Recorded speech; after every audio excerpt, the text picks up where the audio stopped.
Welcome students. So in our today's lecture we are going to discuss the solution of 24th question from DKOL. So let's see the transactions. The first transaction is here, sold goods rupees costing 1,20,000 to Charu at a profit of 33 whole 1/3%. ठीक है, चारू को हमने कितने costing का goods 1,20,000 costing का goods 33 whole 1/3% profit पे sold किया, less 15% trade discount. लेकिन वहां पे हमने 15% ट्रेड डिस्काउंट भी लॉट किया. दो चीजें हैं, पहले ट्रांजैक्शन से रिलेटेड है. अब जरा ध्यान से देखना, चारू जिसको हमने जो गुड्स सोल्ड करना है उसकी कॉस्टिंग कितनी है बेटा 1,20,000, यही है ना. अब ये 1,20,000 का गुड्स हम उसको प्रॉफिट पे सोल्ड कर रहे हैं. किस पे सोल्ड कर रहे हैं बेटा? प्रॉफिट पे. कितना प्रॉफिट कैलकुलेट कर लेते हैं. 1,20,000 पे 33 होल 1/3%. हम इसको चाहें तो ऐसे भी तो डिनोट कर सकते हैं. अब देखो 33.33 जो होता है, अगर वो 100 को कट करे तो कितने टाइम्स कट करेगा? 3 टाइम. कहोगे कैसे? अगर तुम 3 से 100 में डिवाइड करो तो इतना ही ना आएगा. और 33 होल 1/3% को पॉइंट में यही लिखा जा सकता है. क्लियर है कॉन्सेप्ट? चलो ये चीज़ है. अब ये फ्रैक्शन की मैथमेटिक्स की चीज़ें इतनी कॉमन है कि ये क्लास 4th 5th की बात है. इतना तुम लोगों को खुद से अंडरस्टैंड करना पड़ेगा. सो लेट्स सी हियर, इस गुड्स की कॉस्टिंग पे इतना परसेंट प्रॉफिट है, तो इससे हमने किसको कट किया? ये 3 से जब हम इसको कट करेंगे तो प्रॉफिट की वैल्यू कितनी आ रही है बेटा? 40,000. इट मीन्स कि गुड्स कितने का हो गया?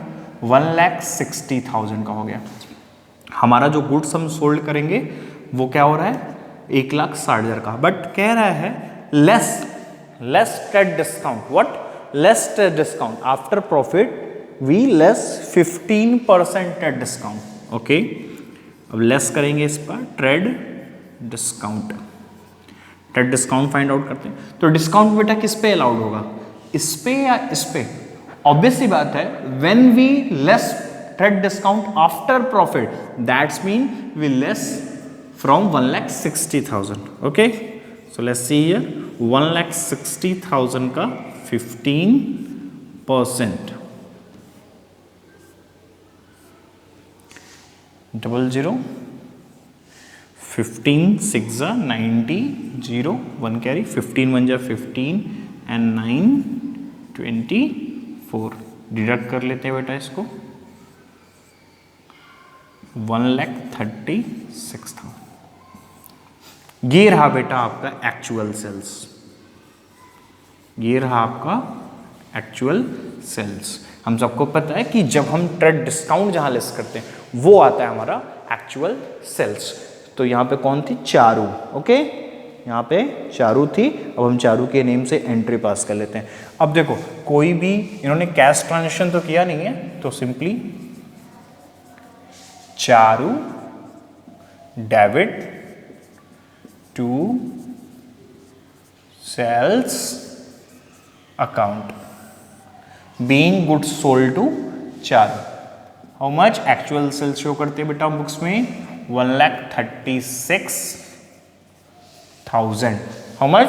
1,36,000. तो ये अपना पहला ट्रांजेक्शन कंप्लीट हुआ. The second one, sold goods costing rupees 80,000 to Arun.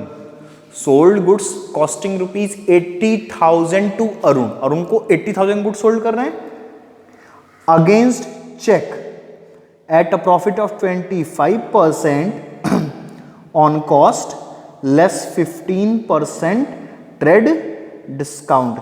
Again the same thing is here कि प्रॉफिट कितना मेंटेन कर रहे हैं हम 80,000 के गुड्स पे 25%. ठीक है, तो लेट्स सी हियर.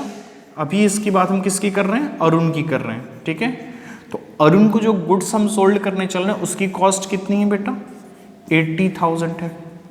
और इनको प्रॉफिट 25% बोला हमने. 25% हम प्रॉफिट इस पे अर्न करेंगे। सो 80,000 का 25% अगर हम प्रॉफिट कैलकुलेट करके ऐड कर ले बेटा तो ये आता है आपका 20,000। How much? 20,000। सो एक्चुअल में गुड्स की वैल्यू कितनी होगी? 1 लाख। अब हम इनको इस पे ट्रेड डिस्काउंट अलाउड कर रहे हैं या प्रोवाइड कर रहे हैं। क्या प्रोवाइड कर रहे हैं बेटा?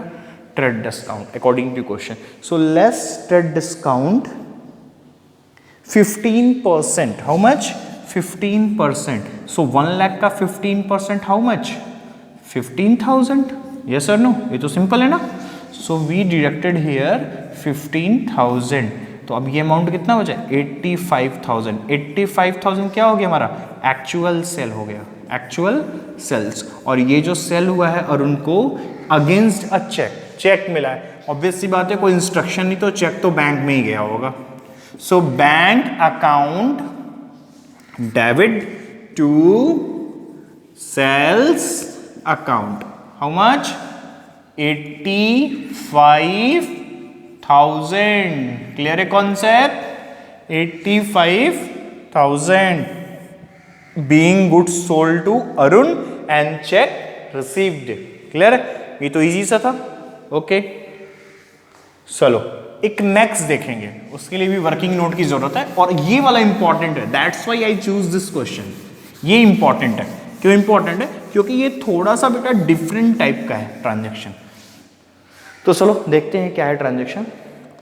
The next transaction is paid by cheque 8400 as insurance premium. आप इंश्योरेंस प्रीमियम पेड कर रहे हैं for a period of 12 months. 8400 rupees का आप इंश्योरेंस प्रीमियम पेड कर रहे हैं 12 मंथ्स का। सिंपल है, इंश्योरेंस प्रीमियम किसी बिजनेस के लिए क्या है? एक्सपेंस है। और एक्सपेंस जो होता है वो जो अगर हम पेड कर रहे हैं तो हमारा इंक्रीज हो रहा है। Insurance premium account debit to cash account, sorry paid cheque. Paid cheque है ना भाई, या it's a cheque. So to bank account, क्योंकि हमारा पेमेंट कहाँ से डिडक्ट होगा? बैंक से रिड्यूस हो जाएगा। 8400 का हमने ये जो चेक पे किया बेटा, ध्यान से देखो, हमने ये जो चेक पे किया ये 12 मंथ्स के लिए पे किया। 12 महीने का हमने उनको इंश्योरेंस प्रीमियम अपना पे लीजिए हमारे premium amount. But next thing ध्यान से देखो यहाँ पे,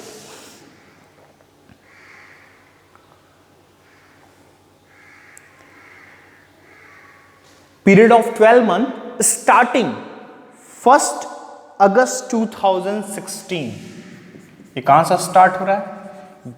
1 अगस्त 2016। अब लेट्स सी अगर 1 अगस्त 2016 को पेमेंट करोगे 12 मंथ्स के लिए तो इसका 12 मंथ का ड्यूरेशन क्या हो जाएगा? 1 अगस्त 2017। यहां पे किया तो 12 मंथ्स तो यहां कंप्लीट होगा ना? यस और नो? यही हुआ।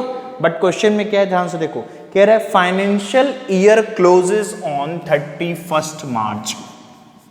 लेकिन ये जो फाइनेंशियल ईयर है वो 31 मार्च को क्लोज हो गई। इट मीन्स कि 31 मार्च को अगर बुक्स क्लोज हो रही है तो उसके बाद का जो प्रीमियम का अमाउंट है वो एडवांस में पे हुआ है। सिंपल सी बात है कि नहीं? अगर मैं कह दूं कि मैं तुम्हें 2 महीने के पैसे दे देता हूं लेकिन हिसाब किताब मैं आज ही क्लोज कर रहा हूं, तो जो वो 2 महीने वाले पैसे गए मेरे पास से वो तो एडवांस में गए ना, क्योंकि ये पैसे तो अगर आज बुक क्लोज हो गई तो जो गया है वो तो ऑलरेडी क्या है? एडवांस में है। और अब 1 अगस्त 2016 को पे हुआ 12 मंथ्स के लिए। ये 12 मंथ्स कब कंप्लीट होगा? 1 अगस्त 2017 को। और मैंने बुक क्लोज कर दी 31 मार्च को। अगस्त से मार्च की ड्यूरेशन कैलकुलेट कर लो।